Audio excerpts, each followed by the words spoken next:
continuidade, eu chamo o Dr. Marcelo Jacó Rocha, pneumologista e intensivista do Hospital Carlos Alberto Studart Gomes, do Hospital de Massagena, Fortaleza, Ceará. Massagena. Não é Massachusetts.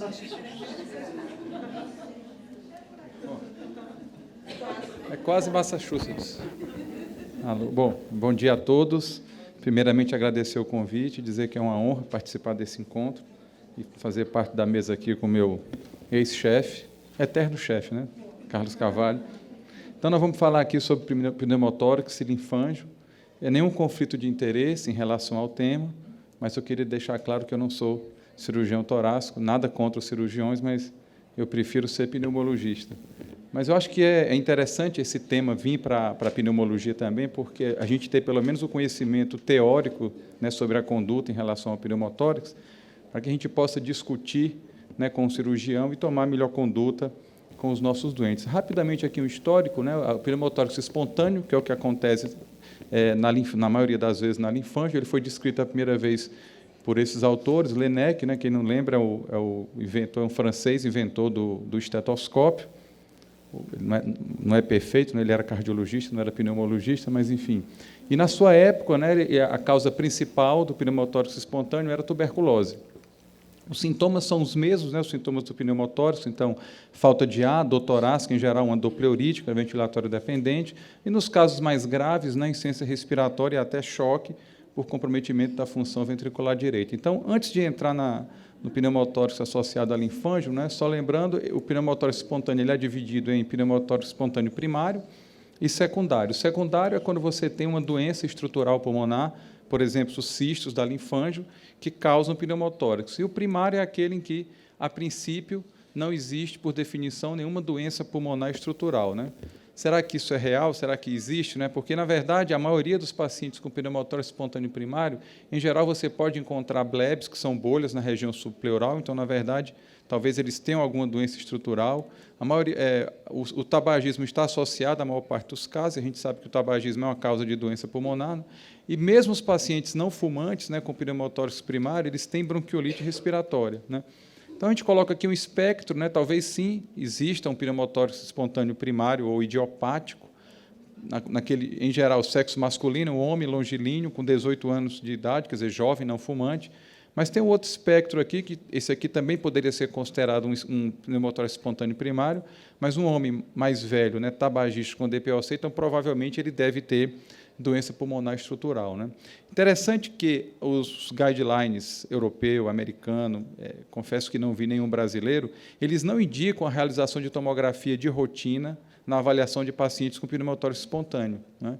Eu não concordo, eu acho que tem que ser feito, mas isso não é indicado pela literatura. Para vocês terem uma ideia, tem estudos retrospectivos mostrando que, se você fizer tomografia de rotina, né, quando você se deparar com um pneumotórax espontâneo, até 10% dos pacientes vão ter doença cística, incluindo aí linfângio, né, estiocitose X. Quando você segmenta bastante a população, ou seja, mulheres, jovens, né, não fumantes, você pode encontrar linfângio em até 8% dos casos. Então, acho que sim, acho que vale a pena fazer tomografia nos pacientes, apesar disso não ser ainda validado pela literatura, né? E qual é a importância de fazer a tomografia? Porque você descobrindo que o paciente tem uma doença de base, causando pneumotórax, a abordagem terapêutica ela vai diferenciar. Por exemplo, no paciente com pneumotórax idiopático, que seria realmente o espontâneo primário, é um paciente que, em geral, que a recidiva ela é bem menor, a taxa de recidiva, você pode ter uma conduta mais conservadora. Se for, por exemplo, você descobre que o paciente tem alguma doença genética, como o Marfan, você precisa fazer um screening familiar. Se é um paciente que tem a normalidade pulmonar, um DPOC, um enfisematoso, é um paciente que tem maior risco do pneumotórax, maior chance de recidiva, e é um doente que necessariamente deve ser tratado no ambiente hospitalar, né? Na época do Laennec, tuberculose era a causa mais comum de pneumotórax espontâneo secundário, atualmente a DPOC, dada a sua alta prevalência, né? Então, rapidamente, entrando aqui na linfângio, já foi falado aqui, é considerada hoje uma neoplasia metastatizante de baixo grau, acomete quase que exclusivamente o sexo feminino, né, e está associada aí à ativação dessa via que o Bruno mostrou, né, que o o sirolimus bloqueia, né? Em geral, essa é a faixa etária. Está se vendo ultimamente que a faixa, assim como a população mundial está envelhecendo, né, a gente nota que as doenças também, né, as doenças que antigamente eram consideradas exclusivas dos jovens, estão cada vez indo mais para o lado direito, né? Mas a faixa etária média do diagnóstico, 30 a 40 anos, tá? Esses pacientes podem procurar atendimento médico sem sintomas algum, fizeram uma radiografia ou uma tomografia por algum motivo e descobriram que tinha alteração, mas boa parte das vezes eles têm sintomas, né? E a pleura é uma região comum, né? Então, uma parte dos pacientes abre o quadro com pneumotórax. Então, o pneumotórax está presente na linfângio desde o diagnóstico, ou seja, pode ser a apresentação inicial da doença, como complicação de exames de avaliação. Então, é descrito o pneumotórax durante função pulmonar, durante o teste cardiopulmonar de esforço, como complicação de procedimentos diagnósticos, por exemplo, após broncoscopia com biópsia, após transplante unilateral. Então, você pode ter pneumotórax no pulmão nativo, né? E, enfim, então, esse é um caso de uma paciente, dá para ver aqui, não é? A luz não ajuda muito, mas, enfim, que fez um pneumotórax, procurou a emergência com dor aguda, pensaram em embolia pulmonar, ela fez uma tomografia que mostrou realmente que tinha cistos, e depois confirmou o diagnóstico. Então, o pneumotórax é extremamente frequente na linfângio. Então, a literatura fala que até 70% dos pacientes vai ter pneumotórax, né, durante a sua vida, uma média de 2,2 episódios por paciente antes do diagnóstico. Em 40% dos casos é o motivo de atendimento médico, o que faz o paciente procurar o médico, né, e descobrir a doença é o pneumotórax. E a principal causa de procura é o pronto-socorro, ou seja, consultas médicas não agendadas dos pacientes com linfângio, a principal causa é o surgimento de pneumotórax. Ele tem um custo, né, o tempo médio de internação, isso aqui é dado americano, né, em torno de uma semana, com um custo de $75 mil por paciente por internação, né? E pode ser fatal, né? Lembrar que o pneumotórax hipertensivo, um pneumotórax durante um voo, obviamente, ele pode ser fatal, né? E é extremamente recorrente. Então, cerca de 80% dos pacientes com linfângio vão ter novas recorrências após o primeiro episódio, na média de 3 a 4 recorrências por paciente. 10% vão ter mais do que 10 episódios, né? Como eu já havia falado, né, pós-transplante unilateral, os pacientes podem ter pneumotórax no pulmão nativo em até 10% dos casos. Então, é só para mostrar os dados como o pneumotórax está muito ligado, por isso a importância aí desse tema nesse encontro. Existem alguns fatores de risco na linfângio que estão associados a maior risco de pneumotórax, né? Gravidez, tabagismo associado e quando os pacientes têm cistos acima de 5 milímetros de diâmetro, né? Então, isso aumenta o risco de desenvolver pneumotórax. Esse é um estudo interessante, né? Foi um questionário, quer dizer, um estudo que foi enviado questionário para os pacientes, eram mais de 300 pacientes, né? E o sintoma, mais perguntaram quais os sintomas, quem teve pneumotórax, enfim. Então, dispneia aos esforços, né, foi o sintoma mais frequente dos pacientes com linfângio, aqui, independentemente de ter ou não pneumotórax, e fadiga, né? Me chamou a atenção, que fadiga é um sintoma frequente, talvez possa estar associado à dispneia, talvez esteja associado à doença crônica, né? É muito comum nas doenças crônicas a presença de fadiga. O que esse estudo demonstrou, atentem aqui ao lado esquerdo, né, da tabela, mostrou o óbvio, né, os pacientes que tinham dispneia, sim, eles têm pior função pulmonar, tanto o VF1 como a difusão, em comparação com os pacientes que não tinham dispneia. Isso é até óbvio, né? Mas o dado interessante é que o pneumotórax, a gente sabe que, claro, na fase aguda, ele vai dar sintomas e vai impactar a qualidade de vida do paciente. Mas o que esse estudo demonstrou, repito, foi só um questionário, né, enviado aos pacientes, que ter ou não ter pneumotórax, a longo prazo, não houve repercussão na função pulmonar. Então, os pacientes que não tiveram pneumotórax, a função pulmonar era semelhante. E como é que a gente vai abordar esses pacientes, né? A partir do momento que você faz o diagnóstico, como é que você vai tratar? Então, rapidamente aqui, eu dividi nos dois tipos de pneumotórax espontâneo, o primário e o secundário. O primário não é o da linfângio. Esses pacientes eles têm menor recorrência, por eles não ter doença pulmonar de base. Em geral, a repercussão clínica do pneumotórax é mais leve, então você pode ter uma conduta mais conservadora. Então, você pode fazer uma toraxentese, né, colocar uma agulha na pleura e aspirar, né, o pneumotórax, tá? Nos casos mais intensos, ou que a toraxentese não foi efetiva, né, lançar mão da drenagem de tórax. Esse é um caso, a luz aqui realmente, mas acreditem em mim, é uma paciente que está sob ventilação mecânica e teve um pneumotórax iatrogênico. Quem passou o acesso fui eu, então fiz um pneumotórax na paciente.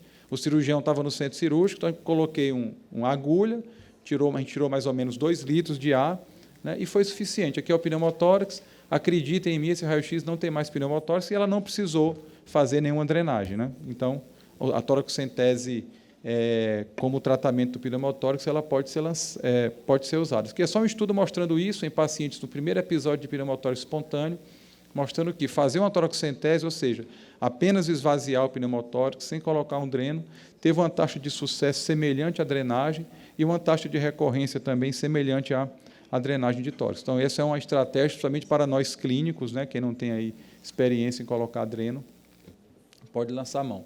Em relação ao pneumotórax secundário, onde a LAN está incluída, né, tem que lembrar que esses pacientes, por eles terem doença pulmonar, em geral, têm menor tolerância ao pneumotórax, são mais sintomáticos e têm maior recidiva. Por isso que deve-se internar todos esses pacientes e está indicado a drenagem torácica e a avaliação do cirurgião. Tá? E a avaliação do cirurgião. Infelizmente, não existe na literatura ensaios clínicos, né, comparando a abordagem do pneumotórax dos pacientes com linfângio, né? Então, não tem nenhum ensaio clínico, por exemplo, que comparou fazer pleurodese já no primeiro episódio de pneumotórax ou contra, por exemplo, não fazer no primeiro episódio e fazer a partir do segundo. Isso não existe na literatura, né? Outro dado interessante, né? Eu falei que a taxa de recorrência pós-pneumotórax na linfângio é em torno de 70%, mas tem 30% dos pacientes que não têm recorrência. Então, seria interessante se a gente conseguisse encontrar um bom marcador para dizer que, o paciente que tem esse marcador, ele tem maior recorrência, então esse eu vou ter que fazer a pleurodese, né, no episódio inicial. Esse outro paciente que não tem esse marcador, eu posso ter uma conduta mais conservadora. Então, o que existe na literatura são séries de casos, relatos de casos, estudos observacionais, mas, repetindo aqui, a taxa de recorrência do pneumotórax, um tratamento conservador, por exemplo, só colocar um dreno, só fazer uma toracocentese, chega a quase 70%.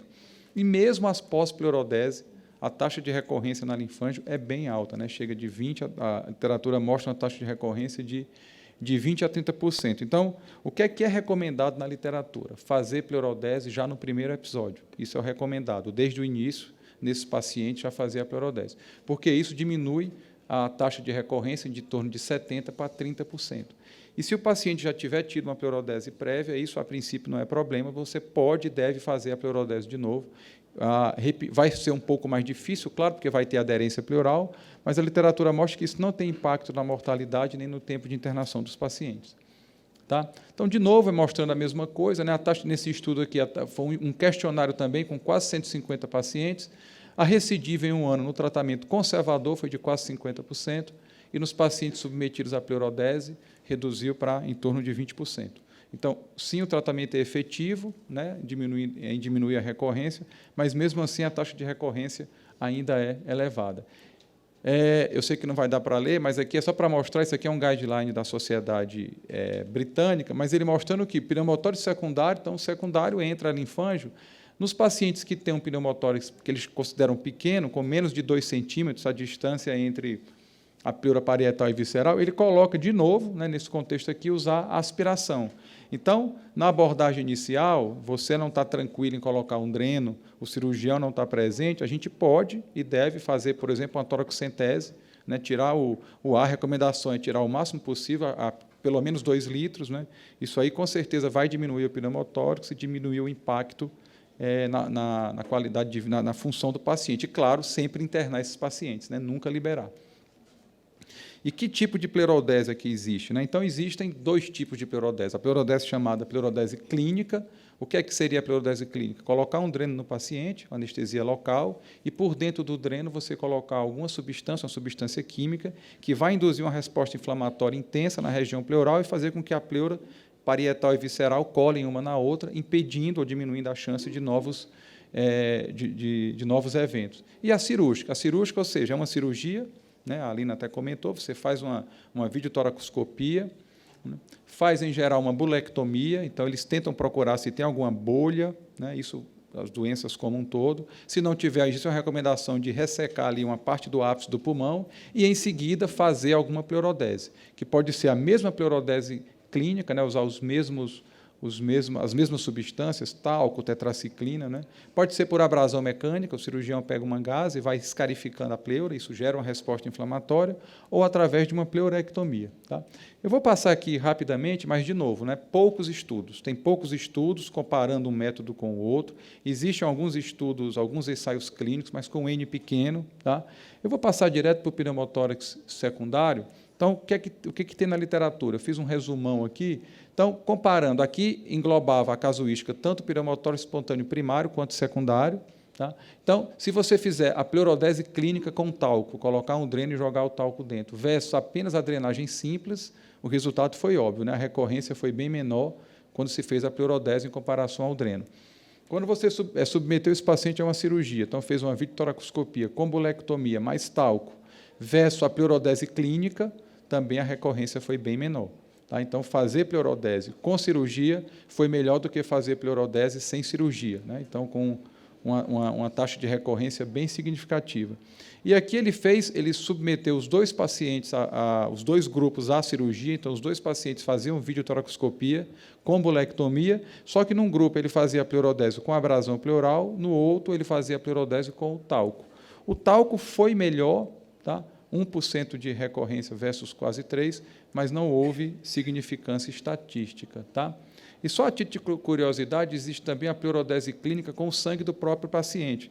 Então, para que você tenha a pleurodese, o pulmão tem que expandir após a drenagem e a pleura tem que encostar uma na outra, senão não vai haver a resposta inflamatória. Às vezes o pulmão não expande, né, e tem uma fístula, tem uma fuga de ar. Então, tem alguns estudos, não vi nenhum em linfângio, mas só a título de curiosidade, você tira sangue do próprio paciente, 1 ml por quilo, né, 50, 70, 80 ml de sangue, injeta no dreno do paciente e faz o procedimento padrão, clampeia o dreno. Então acredita-se que o sangue vai lá naquela região, coagula e talvez consiga fechar a fístula. Então, esse tipo de pleurodese em pacientes com pneumotórax espontâneo, sem ser linfângio, uma taxa de recidiva de 16% a 36%. Então, é um método que a gente pode lançar mão. Então, concluindo aqui em relação à pleurodese, a recidiva do pneumotórax, isso aqui em doenças de pneumotórax espontâneo secundário difuso, não necessariamente linfângio. Então, a recidiva parece ser menor nos pacientes que são submetidos à videotoracoscopia, a cirurgia, mais pleurodese com talco. Tá? Então, essa é a taxa de recidiva. Tá? A gente não precisa ainda, claro, como eu falei, tem poucos ensaios clínicos, é necessário a publicação desses ensaios. Então, por exemplo, será que tem diferença você fazer a pleurodese com pleurectomia versus talco? A pleurectomia é uma cirurgia que o cirurgião ele resseca a pleura, é uma cirurgia mais demorada, aumenta um pouco a morbidade, mas não aumenta a mortalidade, aumenta o tempo cirúrgico. Né? Então, não tem nenhum estudo em pneumotórax secundário, inclusive na linfângio, comparando essas duas técnicas. Né? Tem em paciente com pneumotórax primário, eu vou mostrar esse segundo estudo aqui, foi uma meta-análise de 7 estudos em pneumotórax primário, ele comparou, os dois grupos eram submetidos à cirurgia com bulectomia, um grupo fazia pleurodese mecânica, tinha pleurectomia e tinha, em alguns casos, só abrasão, e o outro grupo fazia pleurodese química, né, com talco ou minociclina. E ele mostrou que a recorrência do pneumotórax foi melhor naqueles pacientes que fizeram a pleurodese química, né, com o talco, em comparação à pleurodese mecânica. Tá? Complicação pós-operatória e o tempo cirúrgico foram semelhantes nos dois grupos. Né? É claro que a indicação, né, do tratamento, a indicação é médica, mas, óbvio, né, cada vez mais os pacientes eles estão participando, eles têm que participar, eles têm que opinar. Né? Eu achei interessante esse estudo, foi um estudo, de novo, enviaram um questionário para mais de 200 pacientes com linfângio, a maioria deles já tinha tido pneumotórax e submetido à pleurodese. E o interessante, apesar da literatura dizer que a gente deve fazer a pleurodese já no primeiro episódio, os pacientes não achavam isso. Né? Então, houve algum erro aí de informação, né? A história da educação médica, a Eliana falou tão bem aqui. Então, 60% dos pacientes achavam que a pleurodese ela estaria indicada apenas a partir do segundo episódio de pneumotórax. Né? E o dado mais interessante, né? A queixa mais frequente deles, dor durante a drenagem de tórax. ter um dreno no tórax, na pleura, dói. Fazer uma cirurgia dói, e fazer uma pleurodese dói. Juntando os três, então, a dor é grande, né? E é impressionante como nós temos uma mania, nós médicos, enfermeiros, né, profissionais da saúde, de não valorizar a dor, né? Então, tem que ter muito cuidado no pós-operatório desses doentes, tem que ter analgesia pesada, usar opioide sempre, né? Então, valorizar essa queixa. Lembrar que uma das complicações de dor pós-toracotomia, né, é a síndrome pós-toracotomia. Se você não trata bem a dor naquele período inicial no pós-operatório, os pacientes podem ficar com dor crônica, né? Então, já tem a linfangio, já tem todo o estresse da doença, a sintomatologia associada, e vão se arranjar outro problema. Então, é obrigação nossa, né, nós, profissionais de saúde, cuidar bem desses pacientes. Além da dor, a pleurodese pode ter outras complicações, sangramento, e um medo que se tem muito, né, é se o paciente que submeteu a pleurodese, se isso vai ter complicação no transplante. Pleurodese leva uma resposta inflamatória grande na pleura, e no transplante eu vou ter que tirar aquele pulmão. Então, às vezes, a pleura está muito grudada e isso dificulta, né, o trabalho do cirurgião. Esse foi um estudo observacional com 180 pacientes com linfangio que foram submetidos a transplante e que tinham feito pleurodese antes. O que foi o resultado? Ter feito pleurodese antes do transplante, sim, aumentou a morbidade do transplante, né? Teve mais sangramento, 48% no grupo pleurodese versus 7% no grupo não pleurodese, mas não mudou o tempo de internação, não mudou a função pulmonar e a mortalidade foi semelhante. Então, o último foi semelhante nos dois grupos. Então, o último, esse guideline aqui publicado pela ATS, agora há 2, 3 anos atrás, o que ele conclui é que ter feito pleurodese não é contraindicação para o transplante em doença pulmonar. Tá? Bruno falou aqui do sirolimus, né? Será que tem impacto, né? Já que ele funciona para a doença pulmonar, melhorando a função pulmonar, os angiomiolipomas, enfim. Não tem estudo, ensaio clínico, usando o sirolimus em pacientes com pneumotórax. Tem, de novo, séries de casos, relatos de casos. Eu trouxe essa publicação aqui, que é recente, 2018, vou mostrar só dois casos. O que é isso aqui? O caso 3, por exemplo. Pontinho azul, primeiro pneumotórax, os pontos vermelhos, recidiva do pneumotórax. Então, esse paciente aqui, o caso 3, ele teve 5 recidivas, aqui começou o sirolimus, não teve mais sintomatologia.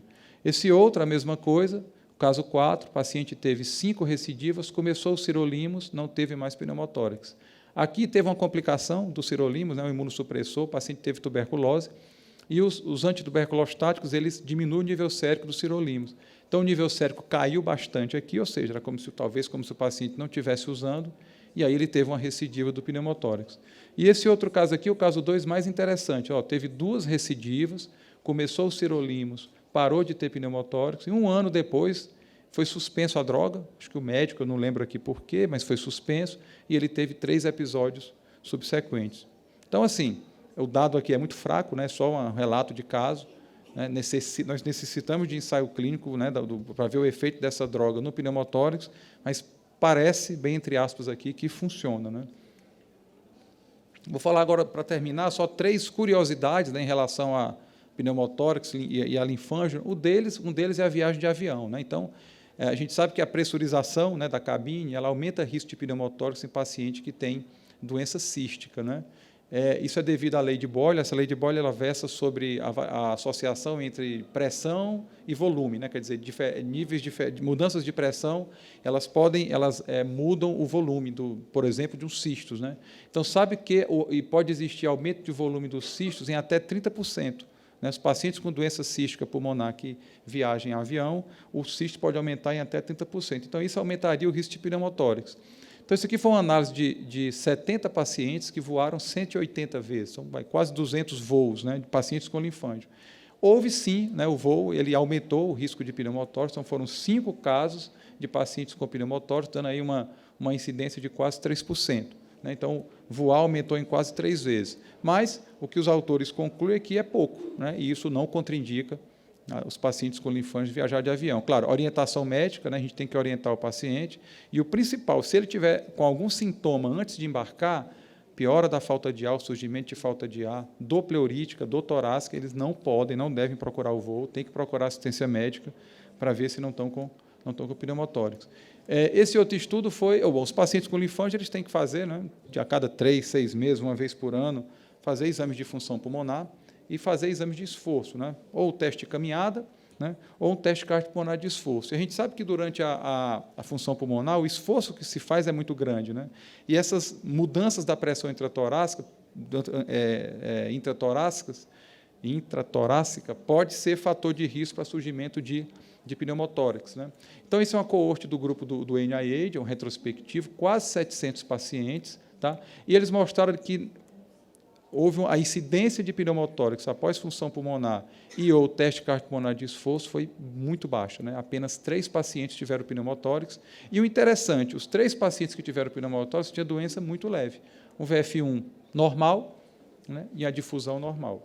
Então, a gente pode fazer, vocês podem fazer tranquilamente, né? Função pulmonar e teste cardiopulmonar de esforço sem medo. Óbvio, se houver o surgimento de algum sintoma após o teste, piora da dispneia, dor torácica, lembrar que existe, sim, um risco pequeno de pneumotórax. Bom, estou terminando.